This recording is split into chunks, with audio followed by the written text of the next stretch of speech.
प्रधानमंत्री नरेंद्र मोदी का संबोधन शुरू हो गया है। क्या कुछ कह रहे हैं आपको? कोरोना महामारी का मुकाबला कर रहा है तो योग उम्मीद की एक किरण भी बना हुआ है। 2 वर्ष से दुनिया भर के देशों में और भारत में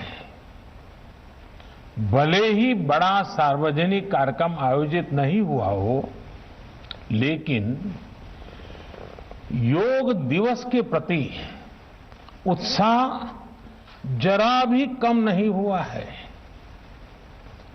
कोरोना के बावजूद इस बार की योग दिवस की थीम योगा फॉर वेलनेस ने करोड़ों लोगों में योग के प्रति उत्साह को और भी बढ़ाया है। मैं आज योग दिवस पर ये कामना करता हूं कि हर देश, हर समाज और हर व्यक्ति स्वस्थ हो। सब एक साथ मिलकर एक दूसरे की ताकत बने। साथियों, हमारे ऋषियों मुनियों ने योग के लिए समत्वम योग उच्यते ये परिभाषा दी थी। उन्होंने सुख दुख में समान रहने, संयम को एक तरह से योग उच्यते ये परिभाषा दी थी। उन्होंने सुख दुख में समान रहने, संयम को एक तरह से योग का पैरामीटर बनाया था। आज इस वैश्विक त्रासदी में योग ने इसे साबित करके दिखाया है। कोरोना के इन 1.5 वर्षों में भारत समेत कितने ही देशों ने बड़े संकट का सामना किया है। साथियों, दुनिया के अधिकांश देशों के लिए योग दिवस को उनका सदियों पुराना सांस्कृतिक पर्व नहीं है। इस मुश्किल समय में, इतनी परेशानी में लोग इसे आसानी से भूल सकते थे, इसकी उपेक्षा कर सकते थे, लेकिन इसके विपरीत लोगों में योग का उत्साह और बढ़ा है, योग से प्रेम बढ़ा है। पिछले 1.5 सालों में दुनिया के कोने कोने में लाखों नए योग साधक बने हैं। योग का जो पहला पर्याय संयम और अनुशासन को कहा गया है, सब उसे अपने जीवन में उतारने का प्रयास भी कर रहे हैं। साथियों, जब कोरोना के अदृश्य वायरस से और इस अदृश्य वायरस ने दुनिया में जब दस्तक दी थी, तब कोई भी देश साधनों से, सामर्थ्य से और मानसिक अवस्था से इसके लिए तैयार नहीं था। हम सभी ने देखा है कि ऐसे कठिन समय में योग आत्मबल का एक बड़ा माध्यम बना। योग ने लोगों में ये भरोसा बढ़ाया कि हम इस बीमारी से लड़ सकते हैं।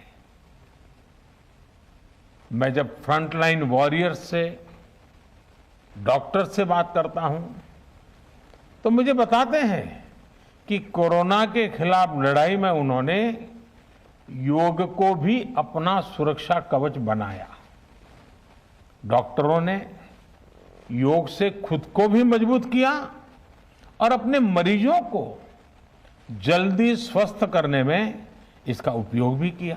और आज अस्पतालों से ऐसी कितनी तस्वीरें आती हैं जहां डॉक्टर्स, नर्सेस मरीजों को योग सिखा रहे हैं, तो कहीं मरीज अपना अनुभव साझा कर रहे हैं।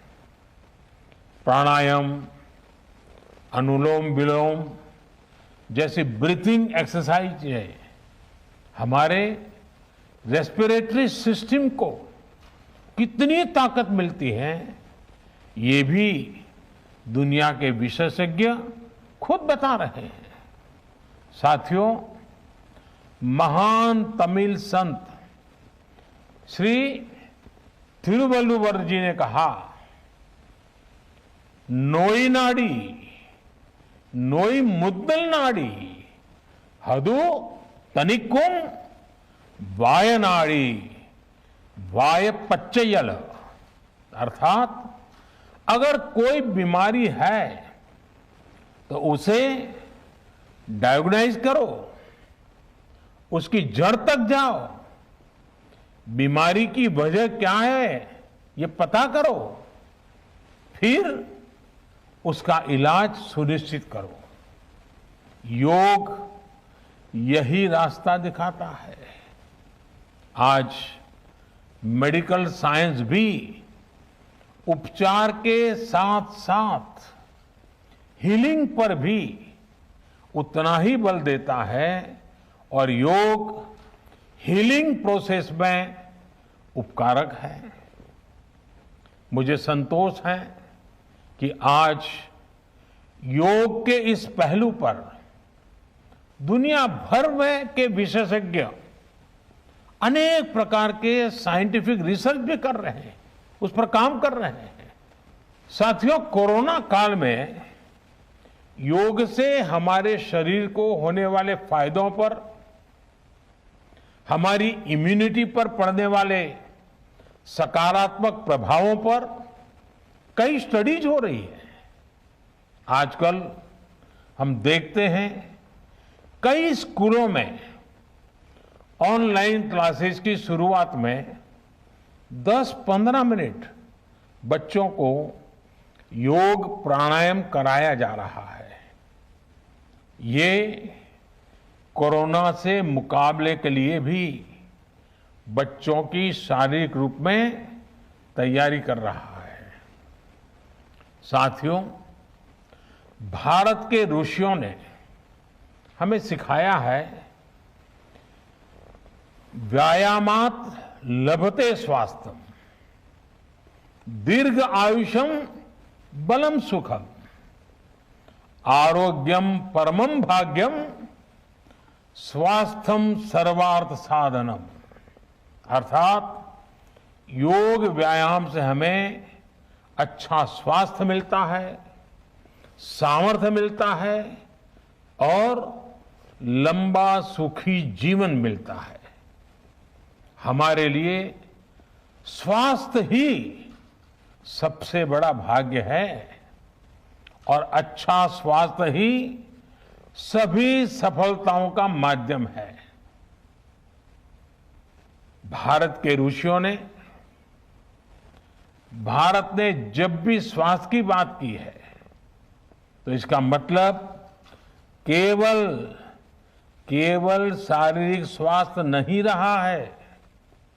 इसलिए योग में फिजिकल हेल्थ के साथ साथ मेंटल हेल्थ पर इतना जोर दिया गया है। जब हम प्राणायाम करते हैं, ध्यान करते हैं, दूसरी यौगिक क्रियाएं करते हैं, तो हम अपनी अंतर चेतना को अनुभव करते हैं। योग से हमें ये अनुभव होता है कि हमारी विचार शक्ति, हमारा आंतरिक सामर्थ्य इतना ज्यादा है कि दुनिया की कोई परेशानी, कोई भी नेगेटिविटी हमें तोड़ नहीं सकती। योग हमें स्ट्रेस से स्ट्रेंथ की ओर और नेगेटिविटी से क्रिएटिविटी का रास्ता दिखाता है।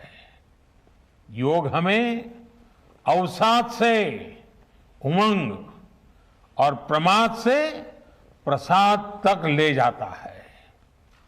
Friends, yoga tells us that so many problems might be out there, but we have infinite solutions within ourselves. We are the biggest source of energy in our universe. We do not realize this energy because of the many divisions that exist. At times, the lives of people exist in silos. These divisions reflect in the overall personality as well. The shift from silo to union is yoga. A proven way to experience a realization of oneness is yoga.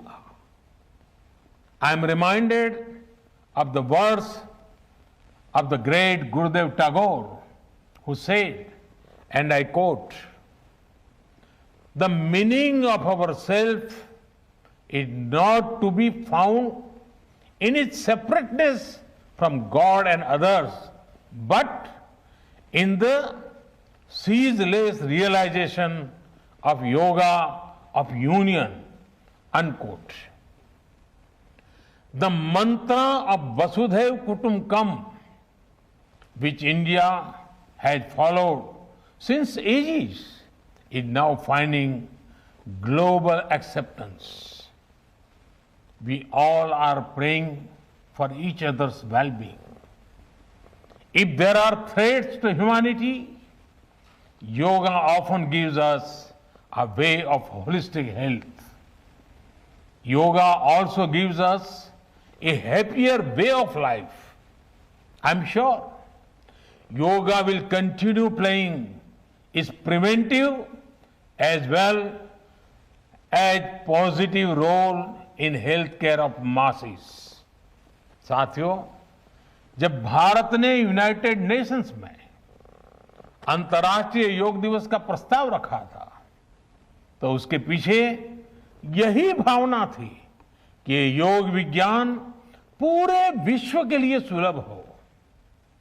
आज इस दिशा में भारत ने United Nations WHO के साथ मिलकर एक और महत्वपूर्ण कदम उठाया है।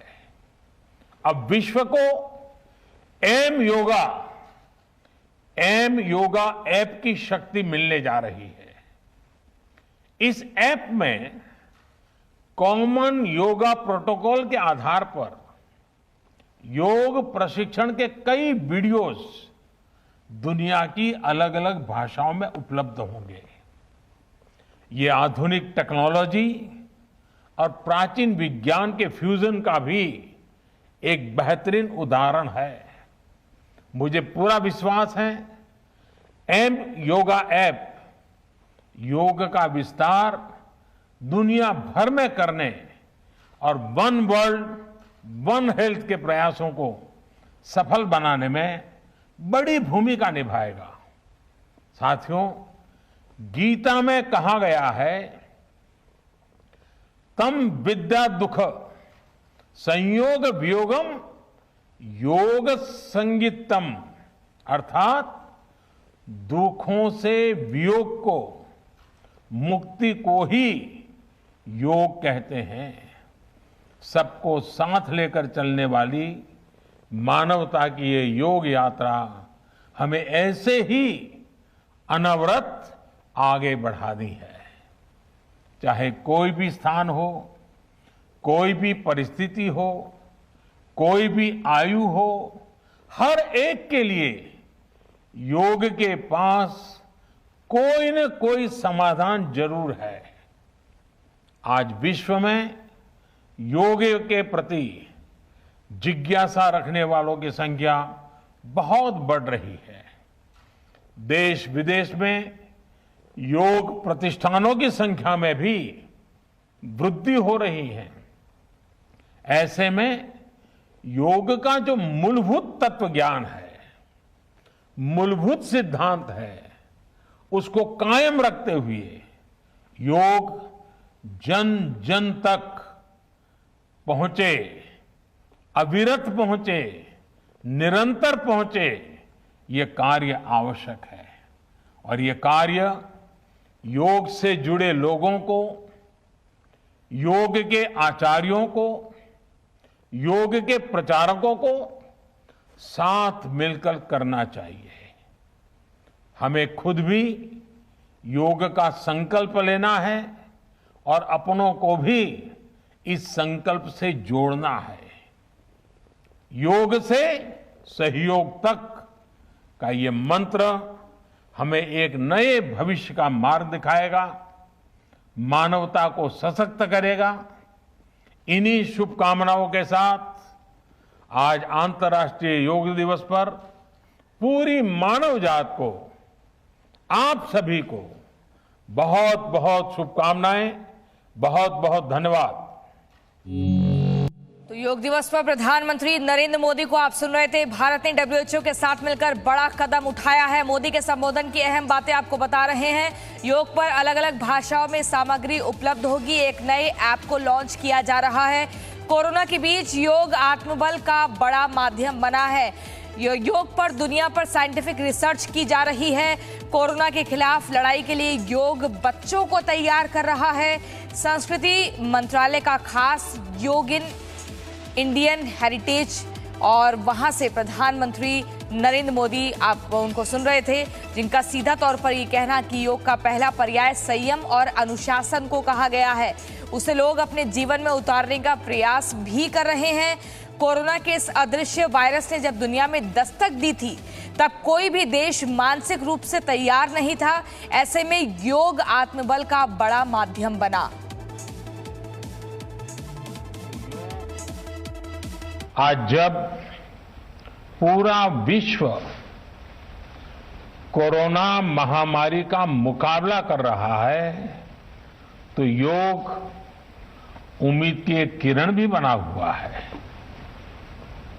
2 वर्ष से दुनिया भर के देशों में और भारत में भले ही बड़ा सार्वजनिक कार्यक्रम आयोजित नहीं हुआ हो, लेकिन योग दिवस के प्रति उत्साह जरा भी कम नहीं हुआ है। कोरोना के बावजूद इस बार की योग दिवस की थीम योगा फॉर वेलनेस ने करोड़ों लोगों में योग के प्रति उत्साह को और भी बढ़ाया है। मैं आज योग दिवस पर यह कामना करता हूं कि हर देश, हर समाज और हर व्यक्ति स्वस्थ हो। सब एक साथ मिलकर एक दूसरे की ताकत बने। साथियों, हमारे ऋषियों मुनियों ने योग के लिए समत्वम योग उच्यते ये परिभाषा दी थी। उन्होंने सुख दुख में समान रहने, संयम को एक तरह से योग का पैरामीटर बनाया था। आज इस वैश्विक त्रासदी में योग ने इसे साबित करके दिखाया है। कोरोना के इन 1.5 वर्षों में भारत समेत कितने ही देशों ने बड़े संकट का सामना किया है। साथियों, दुनिया के अधिकांश देशों के लिए योग दिवस को उनका सदियों पुराना सांस्कृतिक पर्व नहीं है। इस मुश्किल समय में, इतनी परेशानी में लोग इसे आसानी से भूल सकते थे, इसकी उपेक्षा कर सकते थे, लेकिन इसके विपरीत लोगों में योग का उत्साह और बढ़ा है, योग से प्रेम बढ़ा है। पिछले 1.5 सालों में दुनिया के कोने कोने में लाखों नए योग साधक बने हैं।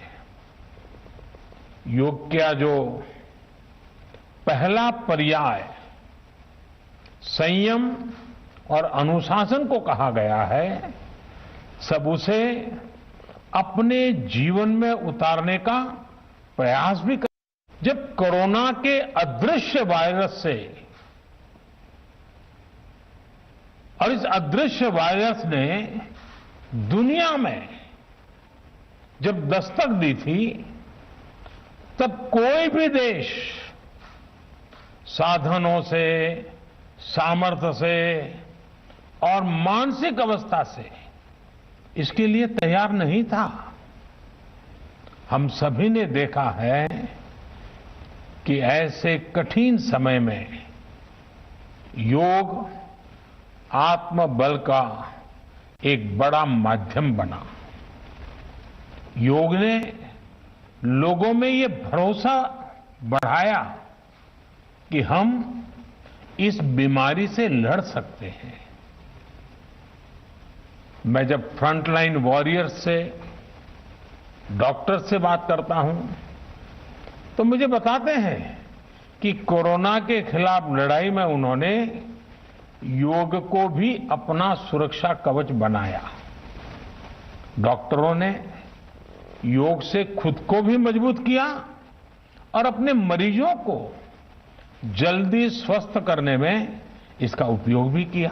और आज अस्पतालों से ऐसी कितनी तस्वीरें आती हैं जहां डॉक्टर्स, नर्सेस मरीजों को योग सिखा रहे हैं, तो कहीं मरीज अपना अनुभव साझा कर रहे हैं। प्राणायाम, अनुलोम विलोम जैसी ब्रीथिंग एक्सरसाइज हमारे रेस्पिरेटरी सिस्टम को कितनी ताकत मिलती है, ये भी दुनिया के विशेषज्ञ खुद बता रहे हैं। Presenting B News app, available on Google Play and App Store. Download it now.